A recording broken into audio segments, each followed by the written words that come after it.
Pada hari ini kami akan memberi firman dengan berjudul Kehidupan Beriman yang Berpengharapan dan Bersukacita. Jadi pada minggu kemarin, saudara telah mendengarkan firman yang mengatakan Injil yang Tuhan berikan untuk kita nikmati. Apakah saudara telah menikmati Injil pada minggu kemarin? Rasul Paulus memulai kitab Roma pasal 8 menegaskan bahwa kita itu telah dibebaskan secara hukum. Dan Rasul Paulus menegaskannya itu secara sangat tegas. Roh yang memberi hidup telah memerdekakan kamu dalam Kristus dari hukum dosa dan hukum maut.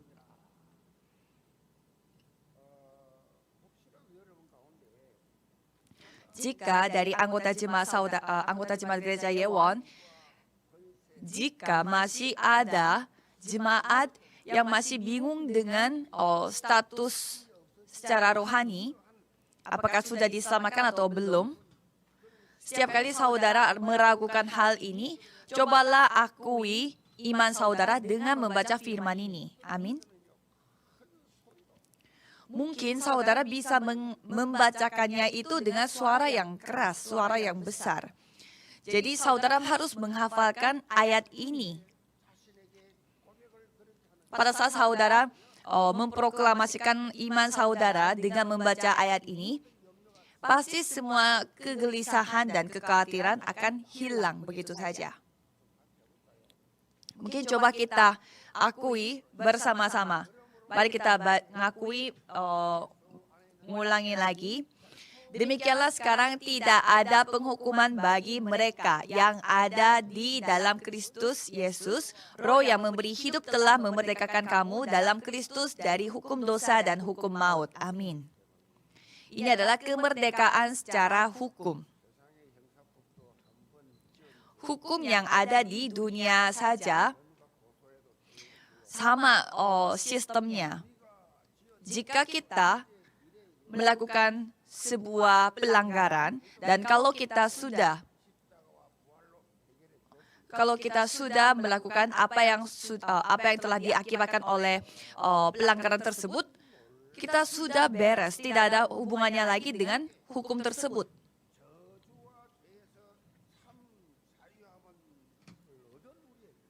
Jadi Rasul Paulus menjelaskan apa itu kuasa atau otoritas secara hukum yang telah kita nikmati setelah kita dibebaskan secara rohani. Yaitu kita adalah anak Tuhan dan kita adalah ahli waris Tuhan Allah. Dan itulah status kita dan otoritas kita. Sehingga kita bisa memanggil Tuhan Allah itu sebagai Ya Bapa dan Ya Aba. Itulah otoritas khusus kita, hak khusus kita. Tadinya kita adalah seorang berdosa. Tetapi kita sekarang berdoa kepada Tuhan Allah, kepada Bapa kita sendiri, dengan memanggil Tuhan Allah Bapa. Itu adalah kekuatan sorgawi yang datang dari atas. Kalau seorang paranormal atau seorang dukun, mereka harus berdoa minimal 8 jam atau 9 jam supaya mereka bisa memiliki kekuatan rohani untuk berdoa. Masa kita anak Tuhan tidak berdoa seperti mereka? Kalau kita tidak perlu berdoa 8 jam, tetapi kita sudah diberikan kekuatan sorgawi. Oleh karena itu kita harus menikmati kekuatan tersebut. Jadi orang yang telah diselamatkan pasti sudah diberikan kekuatan sorgawi. Dan itu dapat melampaui ruang dan waktu dan akan menunjukkan terang kepada 237 negara. Hanya pada saat kita berdoalah, kekuatan ini telah diberikan. Oleh karena itu, gereja Yewon menyediakan tempat khusus untuk berdoa. Jadi saudara bisa pinjam ruangannya itu supaya saudara bisa berdoa sendiri. Karena dulu saya itu sering sekali mengunjungi tempat khusus untuk berdoa, tempat-tempat khusus untuk berdoa. Dan biasanya tempat berdoa seperti itu di dalam Korea Selatan berlokasi pada tempat-tempat yang pedalaman. Sehingga susah sekali untuk pergi ke sana karena makan banyak waktu dan energi. Tetapi tidak banyak juga gereja yang menyediakan ruang berdoa secara pribadi. Sehingga gereja Yewon menyediakan ruang berdoa yang dapat dipinjam perorangan. Jadi pada saat saudara menghadapi persoalan atau kesusahan, cobalah masuk ke dalam doa. Jadi kalau pada saat perut saya kurang enak, itu saya menganggap itu sebagai tanda untuk berdoa fokus kepada Tuhan Allah. Jadi apapun yang saudara hadapi, cobalah menafsirkan secara rohani. Mungkin saatnya saudara untuk fokus kepada Tuhan dan berdoa. Jadi jangan saudara jangan tertipu oleh lingkungan. Jangan tertipu oleh situasi dan kondisi atau hubungan manusia.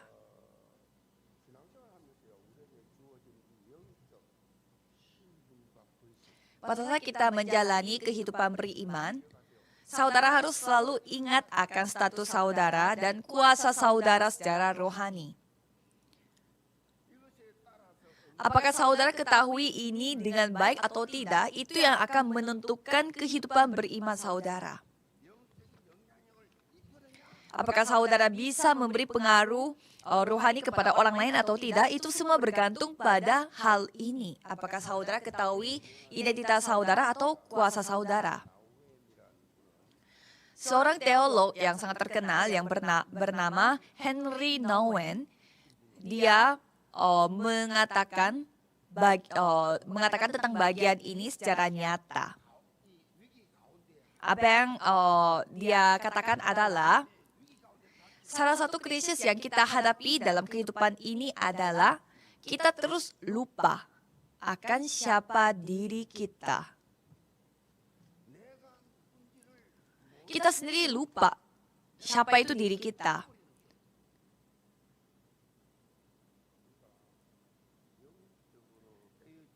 Jadi kalau kita tidak sadar, kita tidak terbangun secara rohani, kita terus lupa dengan status kita, kuasa kita, dan kembali kepada kerangka lama kita. Jadi pada saat kita memiliki kebiasaan lama dan tabiat yang lama, sebelum kita percaya kepada Tuhan lama, kita akan terus kembali kepada diri kita yang sebelumnya. Jadi, saudara tidak boleh tertipu. Kerangka lama kita, pada saat kita miskin, pada saat kita tidak percaya, pada saat kita lupa akan Tuhan Allah, pada saat kita jatuh dalam dosa, kita akan terus kembali kepada diri kita yang seperti itu. Dan persoalan terus datang kepada kita.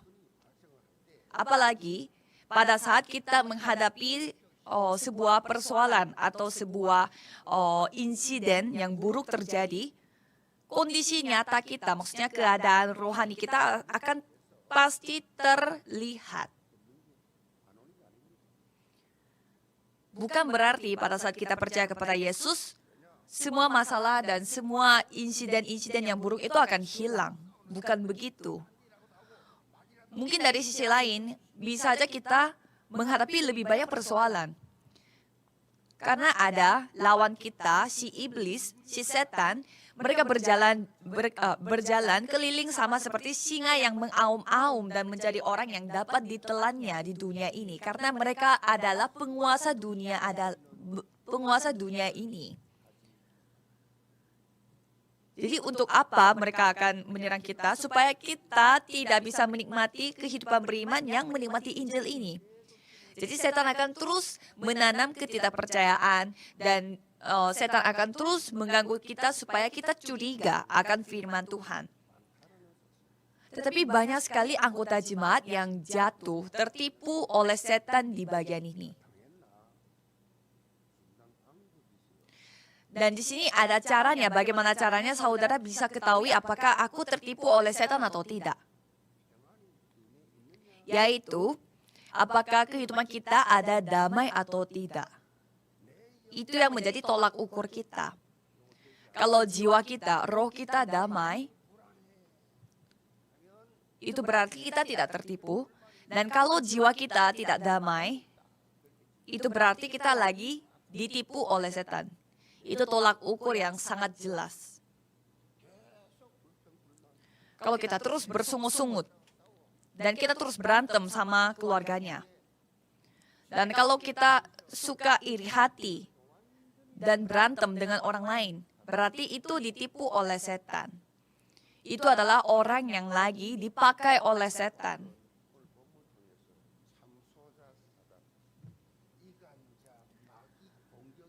Rasul Paulus menjelaskan melalui teks hari ini bahwa janganlah kita ditipu oleh si setan yang menjadi pembohong, pendusta, dan pemfitnah.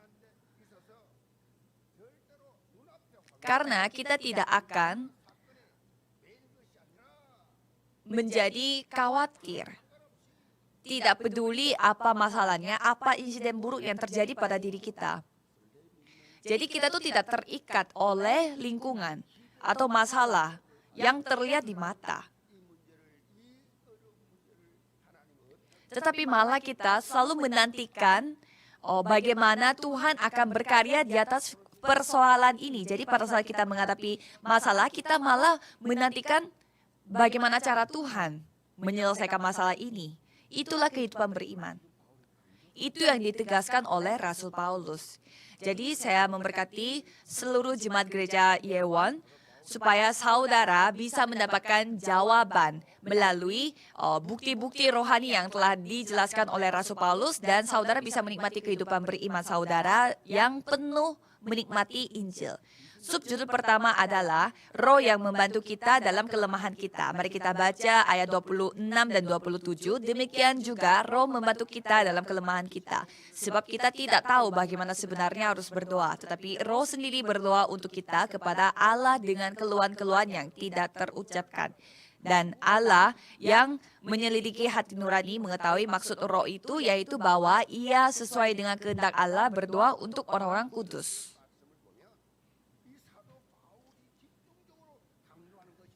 Dan kalau kita melihat apa yang ditegaskan oleh Rasul Paulus setelah kita dibebaskan secara hukum, secara rohani, yang paling penting adalah karya Roh Kudus.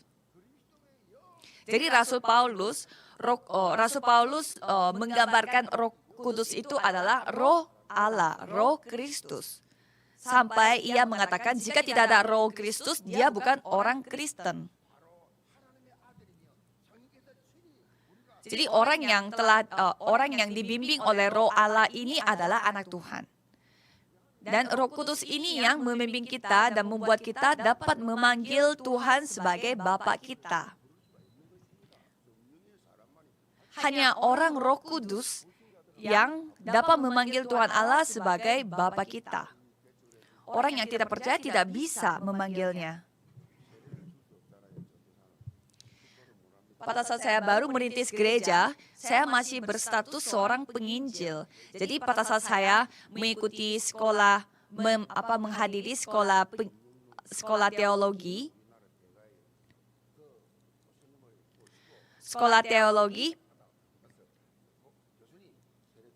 saya tidak bisa.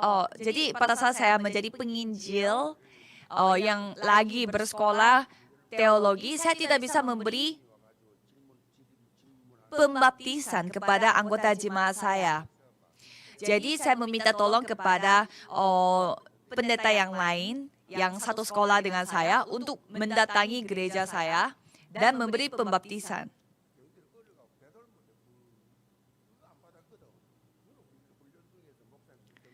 Jadi pendeta yang saya undang, pendeta itu bertanya kepada anggota jemaat saya, siapa itu Tuhan Allah bagimu? Dan anggota jemaat saya semua kayak pada bingung untuk menjawabnya. Dan pendeta itu mengatakan, ya Tuhan Allah itu Bapa kamu. Jadi jangan berpikir susah-susah, tapi anggaplah Tuhan Allah itu sebagai Bapa kamu. Sehingga anggota jemaat saya semua kayak pada menjawab, iya, Allah itu Bapa saya. Jadi kalau saudara amin bahwa Tuhan Allah adalah Bapa saudara, apakah saudara berapa banyak panggil Bapak saudara dalam satu hari? Apakah hanya pas bangun pagi dan sebelum tidur? Kita sebagai anak Tuhan, di dalam diri kita ada siapa? Roh Allah, ada Roh Kudus di dalam kita. Kalau orang yang dikuasai oleh iblis, ya harus tidak mau harus menyembah setan, harus menyembah iblis. Karena mereka dikuasai oleh roh iblis. Tapi kalau kita dikuasai oleh Roh Kudus, sehingga kita dapat memanggil Allah dengan Bapa. Dan Tuhan membantu kita dalam kelemahan kita. Dan Roh sendiri berdoa untuk kita kepada Allah dengan keluhan-keluhan yang tidak terucapkan.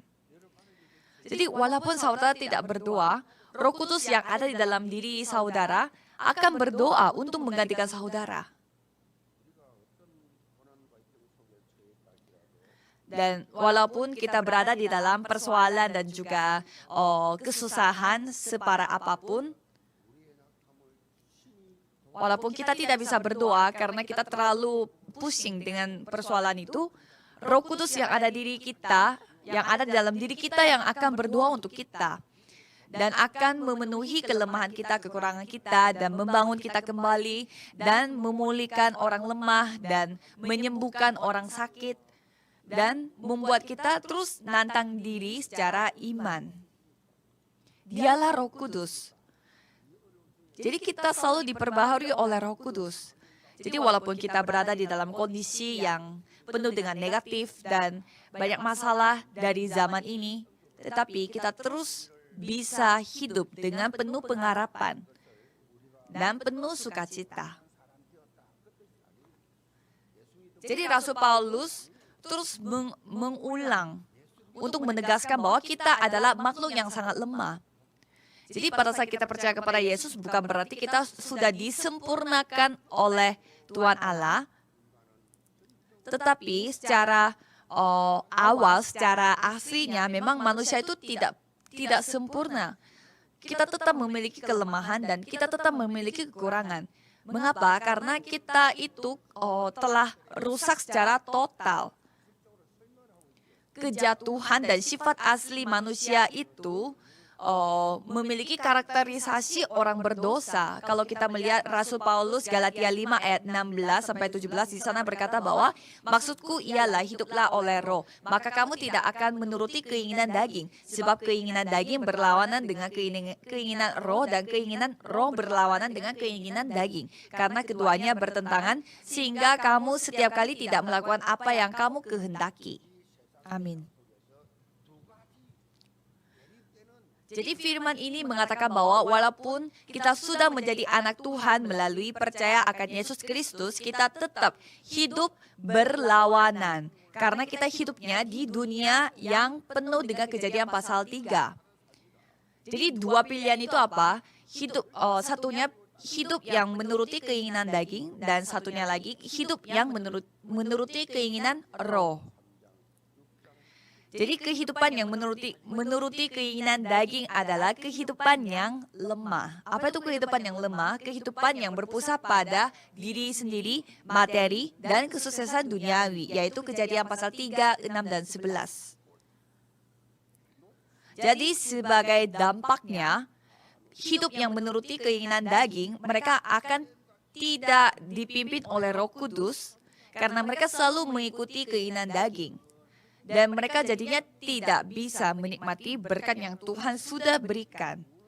Jadi bukannya mereka hidup penuh dengan pengharapan dan sukacita, tetapi mereka malah hidup dalam kekhawatiran. Jadi mereka hidupnya seperti orang yang tidak percaya. Walaupun mereka sudah menerima keselamatan pun, mereka hidupnya seperti orang yang tidak percaya. Oleh karena itu Roh Kudus terus berdoa untuk kita dengan keluhan-keluhan yang tidak terucapkan supaya kita tidak kembali kepada diri kita yang sebelumnya. Supaya kita tidak kembali ke tabiat lama kita sebelum percaya. Jadi Roh Kudus yang menggantikan kita untuk berdoa. Ada sebuah pujian yang berjudul Seseorang Berdoa Untukmu. Dan pujian itu, liriknya mengatakan bahwa saat kamu terlalu lelah untuk berdoa dan air mata terjatuh bagai air hujan, Tuhan ketahui kelemahan kita, bimbing kita dengan kasih. Seseorang berdoa untukmu. Saat kamu menyendiri, kesepian, saat hati kamu hancur, seseorang berdoa untukmu.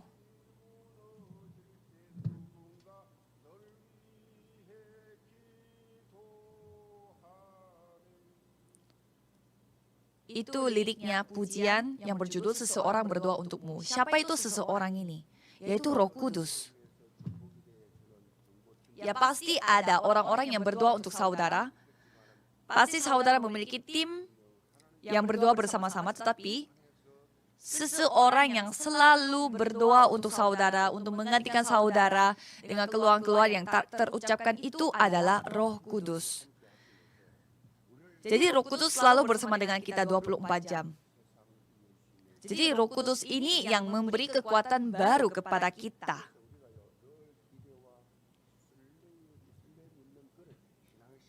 Oleh karena itu, ada satu hal yang selalu kita harus pegang supaya kita bisa menikmati kehidupan beriman ini, yaitu kebersamaan Roh Kudus dan bimbingan Roh Kudus dan karya Roh Kudus. Dari 7 berkat sebagai anak Tuhan yang telah diselamatkan, dari 7 berkat tersebut, 3 berkat merupakan berkat sebagai anak Tuhan. Ya, sebagai anak Tuhan, Roh Kudus akan diam di dalam hati kita dan tidak akan meninggalkan kita dan menyertai kita selama-lamanya. Dan bukan hanya Roh Kudus berdiam di dalam hati kita, tetapi membimbing kita. Walaupun kita, manusia, merencanakan sesuatu, Roh Kudus yang akan menyempurnakan, melaksanakan rencana tersebut. Sehingga kita bisa hidup dengan jawaban Tuhan Allah pada saat kita berdoa. Maka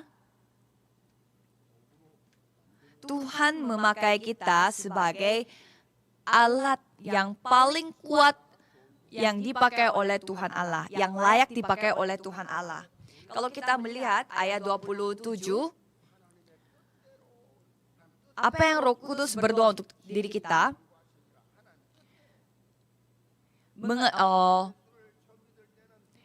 Maksud roh itu sesuai dengan kehendak Allah, berdoa untuk orang-orang kudus. Jadi di sini kita harus menegaskan kehendak Allah. Jadi pada saat kita berdoa kepada Yesus pada awal-awalnya, pasti kita berdoanya hanya untuk papan, sandang, dan pangan. Mengapa? Karena kita tidak tahu bagaimana cara berdoa. Jadi Roh Kudus tahu kondisi kita yang seperti itu. Oleh karena itu, Roh Kudus akan terus bimbing kita supaya kita bisa berdoa dengan perjanjian Tuhan, dengan firman Tuhan, supaya itu sesuai dengan kehendak Allah. Dan pada saat saudara bingung, saya tidak tahu bagaimana cara berdoa, saya tidak tahu bagaimana caranya berdoa memegang firman Tuhan. Kalau gitu, saudara berdoa saja kepada Tuhan Allah. Panggil saja Bapa Tuhan Allah. Kalau saudara terlalu capek, terlalu lelah untuk berdoa, atau saudara ketiduran pada saat berdoa, ya tidak apa-apa, karena Roh Kudus dalam diri saudara akan berdoa. Roh Kudus yang ada di dalam saudara yang akan berdoa.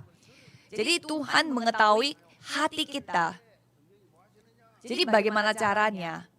Supaya kita bisa terus fokus kepada berdoa pada saat kita mendengarkan firman Tuhan.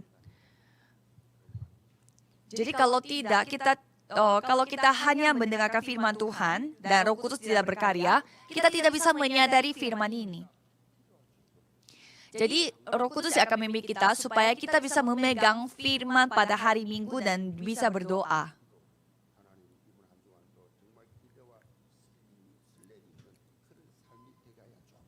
Tuhan tolong berkatilah kami supaya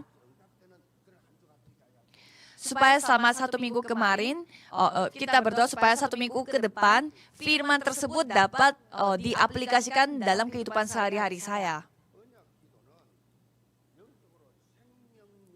Jadi apa itu doa dengan perjanjian? Doa perjanjian adalah jalan pintas, jalan utama supaya saudara hidup dengan penuh kehidupan, penuh hidup yang semangat. Jadi saudara mengalami anugerah Tuhan dan saudara dikuasai oleh Tuhan Allah sehingga saudara hidup sebagai tokoh utama dalam menerima jawaban dari Tuhan. Jadi saudara adalah tokoh utamanya. Di dalam rumah tangga, di dalam keluarga besar, saudara adalah tokoh utamanya. Sehingga orang-orang yang tidak percaya, mereka melihat saudara, oh dia berbeda, memang beda. Walaupun tidak menerima berkat duniawi yang kita bicarakan, dia selalu berbeda. Jadi, sebelum kita mengakhiri ibadah, kita kan selalu berdoa. Jadi, kita harus berdoa dengan memegang firman yang barusan saudara dengarkan. Dan apa itu firman pada tahun ini? Yaitu kemegahan yang kemudian akan melebihi kemegahan yang semula. Ini adalah firman tahunan kita dan kita selalu memegang firman ini pada saat kita mengakhiri ibadah setiap hari Minggu. Jadi kalau saudara berdoa terus memegang firman Tuhan ini, Tuhan akan membuat tahun 2022 ini di mana firman Tuhan akan digenapi pada kehidupan saudara. Jadi saudara harus mengalami hal itu. Jadi saya memberkati saudara sekalian supaya saudara bisa hidup beriman yang penuh pengharapan dengan memegang perjanjian. Subjudul kedua adalah Tuhan yang turut bekerja dalam segala sesuatu untuk mendatangkan kebaikan. Ayat 28. Kita tahu sekarang bahwa Allah turut bekerja dalam segala sesuatu untuk mendatangkan kebaikan bagi mereka yang mengasihi Dia, yaitu bagi mereka yang terpanggil sesuai dengan rencana Allah. Amin. Apakah saudara ada kepastian bahwa Tuhan memanggil saudara? Tuhan memanggil saudara untuk menyelamatkan seluruh anggota keluarga saudara, untuk seluruh keluarga besar saudara, untuk tempat kerja saudara. Saudara harus yakin akan hal ini. Janganlah saudara tertipu, tergoyah, tidak yakin akan hal ini. Kalau saudara yakin akan panggilan Tuhan untuk saudara, percaya saja bahwa Tuhan akan turut bekerja dalam segala sesuatu untuk mendatangkan kebaikan. Jadi saudara bisa pede akan segala hal, saudara bersyukur dalam segala hal. Ya, banyak sekali hal yang saudara syukuri. Jadi saudara walaupun menghadapi banyak masalah dan merasa gengsi dan masalah kayak tidak dihargai oleh orang lain, ya tidak apa-apa karena tidak ada yang kebetulan. Pasti Tuhan yang mengizinkan segala sesuatu itu untuk mendatangkan kebaikan. Jadi kalau kita tidak ada yang namanya untung, kita tidak ada keuntungan bagi kita dan tidak ada kebetulan bagi kita. Semuanya ada di dalam kedaulatan firman Tuhan. Jadi itu adalah suatu hal yang sudah ditentukan oleh Tuhan Allah. Itulah kedaulatan Tuhan. Jadi seekor burung pipit pun tidak jatuh di tanah kalau tidak seizin oleh Tuhan Allah. Dan Alkitab juga mengatakan bahwa jumlah rambut kita pun dapat Tuhan hitung jumlahnya. Jadi maksudnya bagaimana? Tuhan Allah yang Maha Kuasa. Tuhan Allah Maha Kuasa yang mengizinkan segalanya.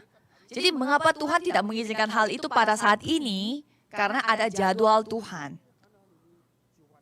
Jadi kita sepenuhnya dikuasai oleh Tuhan Allah, dipimpin oleh Tuhan Allah, hanya untuk mendatangkan yang paling baik bagi kita, paling terbaik bagi kita. Jadi bagi saudara yang telah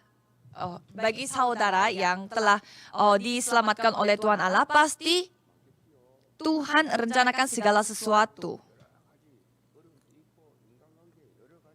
Ya, pasti saudara mengalami begitu banyak masalah, persoalan dari hubungan manusia dan lain-lain. Tetapi saudara harus menikmati kebebasan dari segala itu.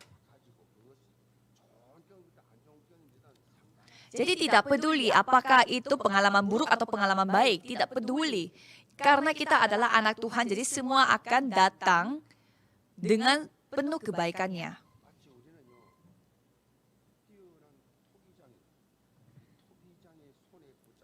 Jadi perumpamaannya adalah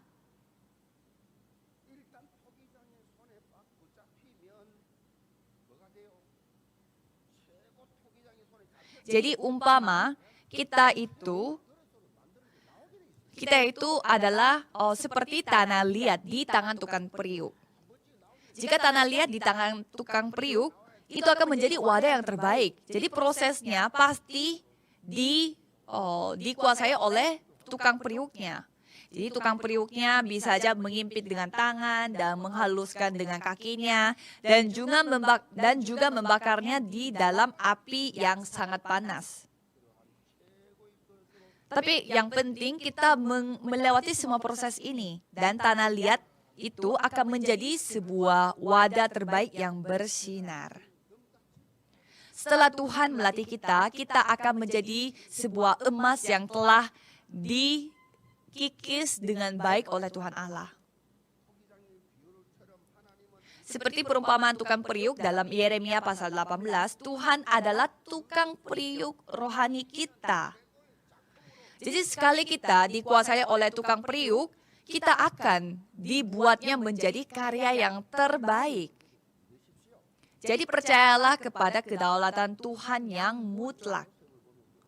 Kalau kita melihat Yusuf dari Alkitab, di Roma 8 ayat 28, dia adalah tokoh utama di mana terjadi penggenapan Roma 8 ayat 28.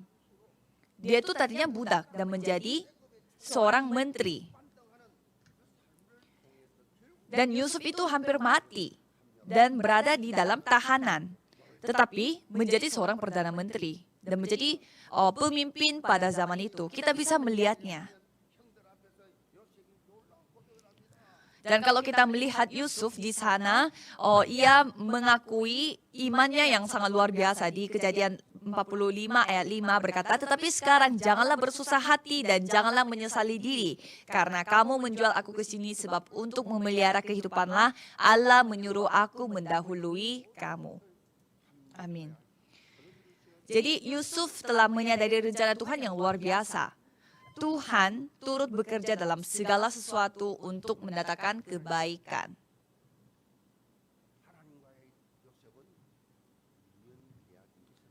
Jadi di sana kita bisa melihat jadi pasti kita bisa melihat ada janji di antara Yusuf dan Tuhan Allah.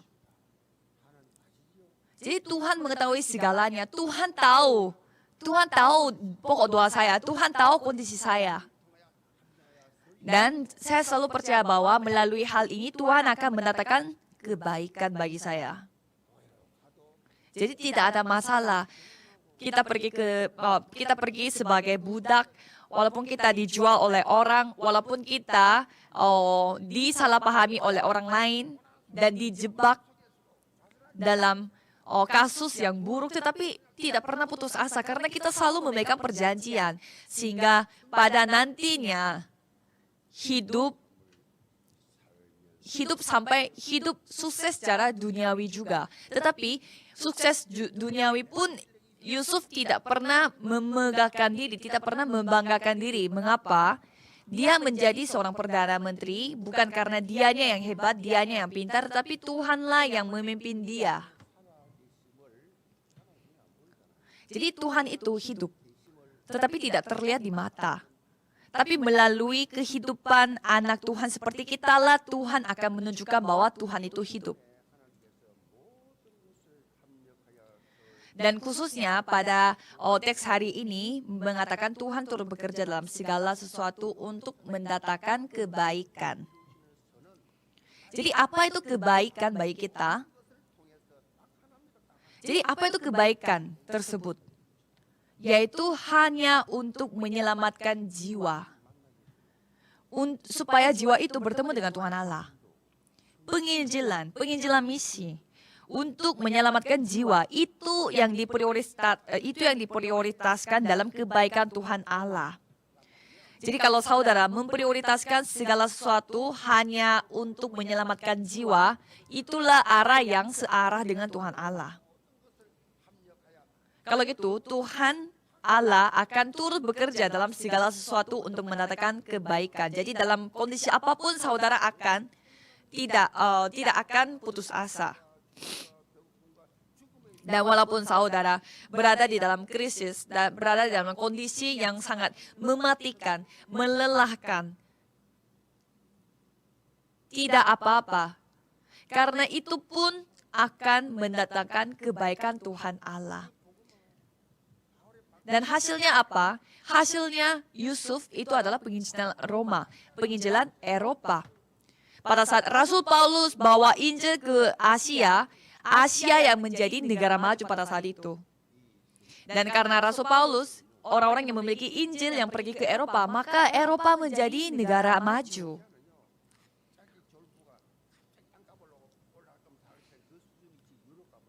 Jadi cobalah saudara melihat negara Asia. Kalau negara Asia sekarang masih banyak juga negara yang masih berkembang. Tapi kalau kita melihat negara-negara Eropa, mereka bersejarah sangat panjang sekali karena kenapa? Karena Injil yang mulai dari sana.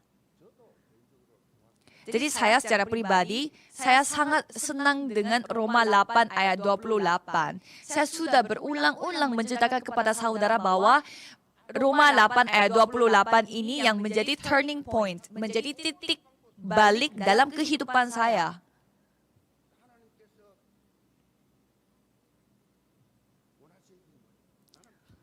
Jadi saya terus bertanya kepada Tuhan Allah. Saya memberi segalanya kepada Tuhan Allah. Dan saya terus bertanya kepada Tuhan Allah. Saya sudah 15 tahun. Sudah 15 tahun, seminggu sekali pasti saya puasa. Dan saya jarang sekali tidur di rumah. Saya tidak mau tidur, tidak mau makan. Karena saya menghadapi banyak masalah dan menghadapi banyak penderitaan. Saya terus bertanya kepada Tuhan, apa maksudnya Tuhan? Mengapa Tuhan membuat saya seperti ini? Dan saya terus bertanya kepada Tuhan Allah, tolong sembuhkan saya, tolong pulihkan saya. Saya berpuasa dan berdoa. Dan apa yang Tuhan jawab? Suatu hal yang tidak ada hubungannya dengan saya. Hal yang paling saya benci. Hal yang saya tidak pernah memberi perhatian. Apa itu? Penginjilan. Penginjilan misi. Saya minta tolong Tuhan untuk menyembuhkan saya, tetapi Tuhan menjawabnya dengan penginjilan. Jadi, itulah titik mulai berdirinya gereja Yewon. Dan Tuhan sampai saat ini pun menggenapi firman-Nya, yaitu 237 negara dan 5.000 suku bangsa. Dan tadinya menjadi masalah bagi saya, apa itu anak saya adalah seorang tunarungu, tetapi sekarang anak saya dipakai untuk penginjilan para tunarungu di negara Filipina. Jadi pastinya Tuhan akan mengasihi kita. Karena kita menafsirkan segala sesuatu sesuai kehendak Tuhan. Jadi orang yang mengasihi Tuhan Allah, orang yang dipanggil Tuhan Allah. Jadi orang yang dipanggil oleh Tuhan, Tuhan yang akan turut bekerja dalam segala sesuatu untuk mendatangkan kebaikan. Jadi saya memberkati saudara sekalian, khususnya anggota Jemaat Gereja Yewon, untuk menikmati segala kebaikan dari Tuhan Allah. Sebagai kesimpulan, di pasar marketing, di bidang marketing ada pepatah seperti ini. Konsumen selalu benar tanpa syarat. Jadi mungkin saudara yang menjalankan perusahaan atau lagi membuat bisnis pasti bisa setuju. Tapi baru-baru ini banyak sekali konsumen yang sangat jahat. Jadi ada banyak konsumen yang menuntut kompensasi untuk pembelian mereka terhadap perusahaan walaupun tidak ada masalah atau mungkin masalah yang kecil. Konsumen yang seperti itu dipanggil sebagai black consumer. Sehingga mereka mencari suatu kesalahan, sengaja mencari suatu kesalahan supaya mereka bisa minta kompensasi kepada perusahaan. Jadi seperti demikian, sosok manusia itu tidak pernah sempurna, tetapi juga lemah. Tapi sebaliknya, saya ingin menekankan secara rohani seperti ini. Firman Tuhan selalu benar tanpa syarat. Benar? Kemarin, hari ini, untuk masa depan, firman Tuhan tidak pernah berubah. Yang tidak pernah berubah, itu hanya firman Tuhan. Jadi kita yang menjalani perjalanan perjanjian pasti penuh dengan pengharapan dan sukacita. Karena firman Tuhan selalu benar tanpa syarat dan pasti akan digenapi. Jadi saya percaya kepada semua anggota jemaat gereja Yewon akan mengalami penggenapan firman Tuhan dalam kehidupan saudara masing-masing. Mari kita berdoa. Tuhan, terima kasih, tolong jadikanlah kami sebagai saksi bahwa kemegahan yang kemudian akan melebihi kemegahan yang sebelumnya, supaya kami bisa hidup dengan penuh bersukacita dan penuh berpengharapan. Karena kami percaya bahwa Tuhan akan turut bekerja dalam segala sesuatu untuk mendatangkan kebaikan. Walaupun kita berada di dalam kondisi yang susah dan juga lelah, tetapi kami tetap percaya bahwa Tuhan yang akan menggenapi firman-Nya. Dalam nama Tuhan Yesus Kristus kami berdoa. Amin.